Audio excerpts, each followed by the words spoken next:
जाहिर है आपके पास भी खबर आ जाती है, आप उन लोगों में से हैं जिनके पास खबर ट्रैवल करती है, तो आपके पास ऐसी कोई खबर है कि बड़ी ईद से पहले कोई बड़ा ब्रेक थ्रू होने जा रहा है या बानी पीटीआई की रिहाई होने जा रही? बिस्मिल्लाहिर्रहमानिर्रहीम। देखिए, मैं पिंडी बैठा हूँ और पिंडी से मेरा ताल्लुक है और वह पिंडी की खबर सारी ऑथेंटिक होती है। तो मेरी इत्तलात के मुताबिक पीटीआई की पोजीशन इस वक्त ये है कि बदला लेना है या पेमेंट लेनी है, ये वाली पोजीशन है इसकी। इनको समझ नहीं आ रही कि ये हुकूमत से या एस्टेब्लिशमेंट से बदला लें या उनसे पेमेंट लें। तो अभी तक तो जो है ना वो पेमेंट वाली कहानी है, बदले वाली कहानी तो इनके पास है नहीं है। तो पेमेंट जो है वो सारी इनके जो ज़रख़रीद जनाब रहनुमा है ना, ऊपर से लेके नीचे तक, रसर गोहर से लेके आपका असद कैसर और अली जफर से लेके आपके जनाब जितने आपके ये लतीफ़ खोसा और शेख मुख्तार अकरम, ये सारे के सारे बिके हुए हैं, ये सारे के सारे पेरोल पे हैं, ये सारे के सारे एस्टेब्लिशमेंट की मर्जी और मंशा के मुताबिक बानी तहरीक इंसाफ के साथ खिलवाड़ कर रहे हैं। क्योंकि उन्हें पता है कि बानी तहरीक इंसाफ हमारे साथ खिलवाड़ कर रहा है, उन्हें पता है कि बानी तहरीक इंसाफ पिछले 3 साल के साथ हमारे साथ जनाब गेम कर रहे हैं, तो ये उनके साथ गेम करने लगे हुए और मौज कर रहे हैं। नहीं, दिस इज क्वाइट इंटरेस्टिंग कि दोनों तरफ से खिलवाड़ हो रहा है। मतलब इसका फायदा किसको हो रहा है सर? बानी पीटीआई जो इस वक्त फ्रंट रनर्स है, अगर उनके साथ खिलवाड़ कर रहे हैं और वो लीडरशिप बानी पीटीआई के साथ कर रही है, तो फिर ये लोग तो इमरान खान के एतमाद के साथ, बानी पीटीआई के भरपूर एतमाद के साथ इन पोजीशंस पे बैठे हुए हैं ना सर, उसके अलावा तो नहीं बैठ सकते। भाई, फायदा पाकिस्तान का हो रहा है दोनों तरफ मुनाफकत है, दोनों तरफ दो नबरी। और बानी तहरीक इंसाफ कहते हैं ना, डट के खड़ा है कप्तान, उस बेचारे की त्राह निकला हुआ है, उसका साह निकला हुआ है, वो मिनटों तरलों पे आया हुआ है। उसने आखिरी मुलाकात की अलीमा बाजी के साथ, उसको कहा खुदा का वास्ता जैसे तैसे मिलते तरले कर, उनको समझा कि आओ आके मेरे साथ डायलॉग करो, मेरे साथ डील करो, मेरे साथ निगोशिएट करो। और जनाब जेल में जाने से पहले पिछले साल इनके जेल में जाने से पहले नेगोशिएट कौन करे सर? कौन नेगोशिएट करे? एस्टैब्लिशमेंट करे। और जिसके ऊपर आसरा है वो सारे के सारे पेरोल पे हैं, कौन करे? अलीमा बाजी पेरोल पे है जनाब अजीत देओल के। अलीमा बाजी का किरदार यह है कि अजीत देओल नेटवर्क जो है वो सोशल मीडिया के जरिए से पूरी नगदा कोका की तहरीक के जनाब मामला संभाले हुए हैं। उनका प्लान यह है कि ये जनाब यहाँ पे दादी बेड़ा मासी बेड़ा लगा रहे, पाकिस्तान के अंदर आपस में लड़ाई झगड़े दंगा फसाद तहरीक इंसाफ का रियासत का सारी चीजें लगी रहे और फिर पैसे की कमाई है। आपकी इत्तला के लिए अर्ज है, एक दिन की लाखों रुपए की कमाई है जो अलीमा बाजी और जबरान इलियास आपस में तकसीम करते हैं।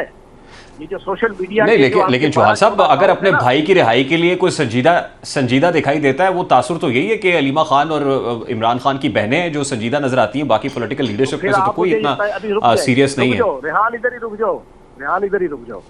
फिर मुझे ये बताओ कि ये जो आपकी जो पंजाब की इन्होंने हेड बनाई वो क्या है? वो जो खातून जो है ना, आलिया हमजा साहिबा की बात कर रहे हैं? हाँ सुनो, आलिया हमजा के खिलाफ जो 4 रुकनी कमेटी बनाई, वो कमेटी किसने बनाई है?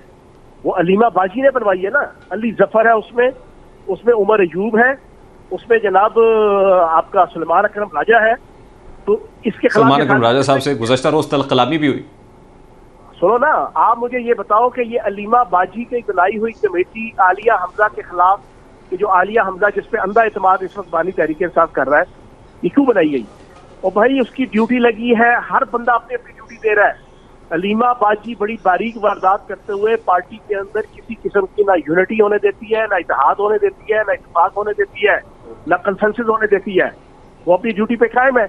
उसे पता है जब तक ये नहीं, लेकिन उनकी कोई सियासी पोजीशन तो नहीं है सर। अलीमा बीबी की तो कोई सियासी पोजीशन नहीं है सर इस वक्त पार्टी के अंदर।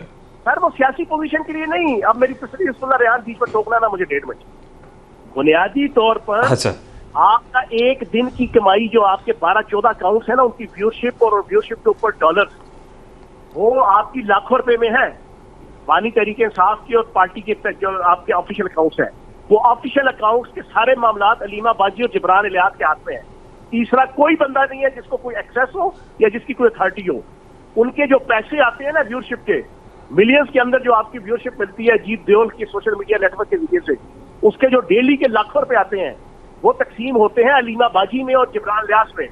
उनको क्या जरूरत पड़ी है कि बानी तहरीक इंसाफ बाहर आ जाए और ये लाखों की कमाई जो दिन की है और करोड़ों रुपए की जो महीने की है वो खत्म हो जाए? ये मैं मजाक नहीं कर रहा, ये मैं आपको इंतहाई सीरियस किस्म की इंफॉर्मेशन दे रहा हूं, और इसकी अगर कोई नफी कर दे ना तो मैं सियासत छोड़ दूंगा। जनाबे वाला, ये सारी कमाई सोशल मीडिया की, ये तो अलीमा बाजी और जबरान इलियास खा रहे हैं।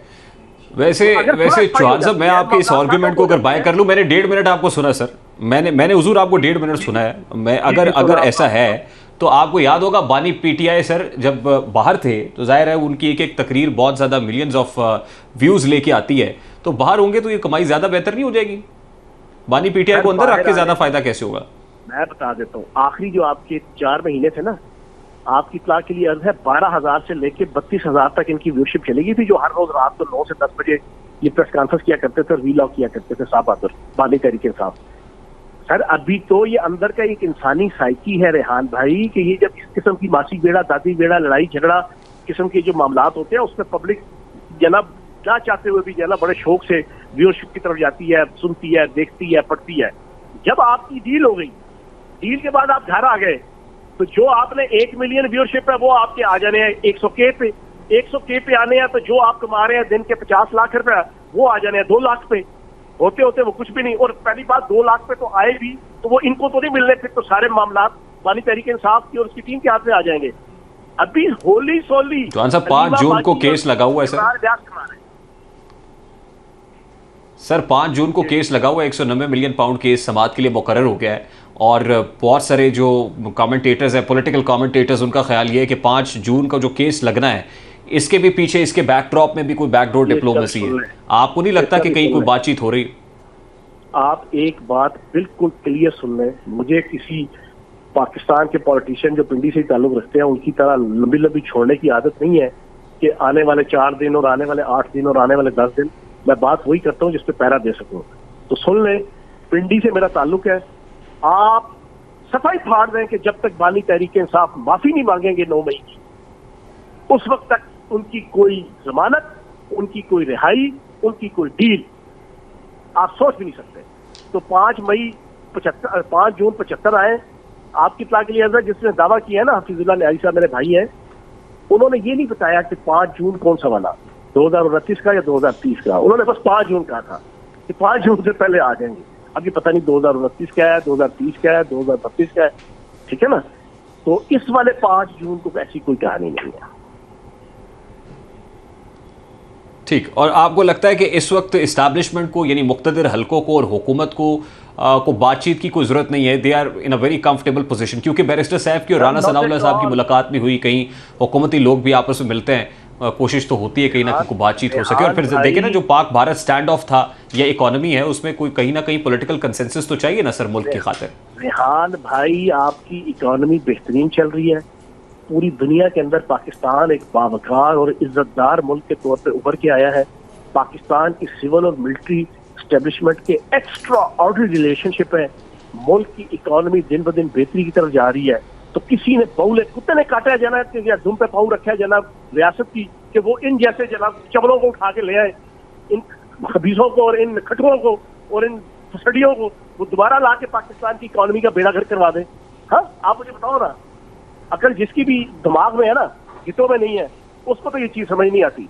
तो बेगम रहे जाना 5 जून आएगा और चला जाएगा, कुर्बानी हो जाएगी। अच्छा चौहान साहब, लास्टली जाहिर है आपने एक चीज सुन जी जी जी ये खबर दे रहे हैं, कुर्बानी हो जाएगी है ना। एक तो 7 तारीख को कुर्बानी होगी और एक 7 के बाद कुर्बानी होगी, और वो बहुत बड़ी कुर्बानी होगी, और 2 कुर्बानियां होनी है, एक भी नहीं होगी। वो किसकी कुर्बानी है हुजूर? दो कुर्बानियां होंगी। एक पहले फैज उम्मीद की कुर्बानी होगी और फिर उसके बाद इनकी कुर्बानी होगी। अच्छा, ये बड़ी खबर आप दे रहे हैं, ये भी मतलब पिंडी में मौजूद होने की निस्बत से आप ये खबर दे रहे हैं? 2 कुर्बानियां होंगी ईद उल अजहा के बाद, और बड़ी कुर्बानियां होंगी, ठीक है ना। लेकिन आप ये नहीं बता रहे ना, आप भी हफीजुल्लाह न्याजी साहब की तरह के 5 जून कौन सी 5 जून है, तो बड़ी ईद कौन सी वाली बड़ी ईद? आप ये वाली बड़ी ईद की बात कर रहे हैं? 5 जून 2025 के बाद 2-3 महीनों के अंदर बड़ी कुर्बानियां होंगी। जिसने जो बोया है वो काटेगा। ठीक, ये बात, एहतसाब का कद्दू कटेगा, सब में बटेगा। ठीक। चौहान साहब, लास्टली लास्टली ये जो सिचुएशन बनी हुई है इस वक्त, और अगर कुर्बानी होती है कोई, तो आपको लगता है कि मुल्क की मफाद में है, मुल्क को सूट करता है, ये ठीक होगा अगर ऐसा होगा तो? मुल्क को सूट करता है rule of law. Being a seasoned politician आप ये कह रहे हैं? मैं being a politician, being a political analyst, being a Pakistani आपको बता रहा हूं कि पाकिस्तान डिजर्व करता है इस वक्त कि जिसने 3 साल पाकिस्तान के साथ खिलवाड़ किया, पाकिस्तान की रियासत के साथ, पाकिस्तान की सॉवरेनिटी के साथ, उनको कानून के मुताबिक उनके मंतकी अंजाम तक पहुंचाया जाए। 9 मई एक ऐसा वक़्त है कि पाकिस्तान की हिस्ट्री में कभी किसी दुश्मन को जुर्रत नहीं हुई थी कि वो हमारे प्यारों को छू सके, लेकिन मियां वाली के अंदर उन्हीं प्यारों को कि जिनको कभी सोच भी नहीं सकता था इंडिया के वो उनको छू सकेगा, उनको आग लगाने के लिए जनाब ये नकदा कोका के ऊपर अजीब देओल के सोशल मीडिया जनाब प्लान के तहत मुतासर होने वाले इन खबीसों ने जनाब वो एक्ट किया था। इनको इनके मंतकी अंजाम तक पाकिस्तान की रियासत को पहुंचाना पड़ेगा। हाँ, अंटिल के ये आपका नकदा कोका का जो लीडर है बानी तहरीक साहब, ये पूरे खुशू खुजू के साथ पूरी कौम से माफी ना मांगे कि मैंने जो कुछ किया इज्तिहादन या इरादतन गलत किया, मैं पूरी कौम के सामने शर्मिंदा हूं, मैंने शोहदाए पाकिस्तान और पाकिस्तान की सॉवरेनिटी को नुकसान पहुंचाया, इंटेंशनली या नॉन इंटेंशनली, मैं पूरी कौम से जनाब माजूद खा हूं। कोई ऐसी बात करता है और इसको एहसास होता है तो ठीक, अगर एहसास नहीं होता तो फिर आप मुझे ये बताएं कि फिर क्या फायदा? हाँ, हादसे से बड़ा सानहा ये हुआ, लोग ठहरे नहीं हादसा देखकर? नहीं, ठहरना पड़ेगा हादसा देखकर, तब पाकिस्तान आगे की तरफ जाएगा। बहुत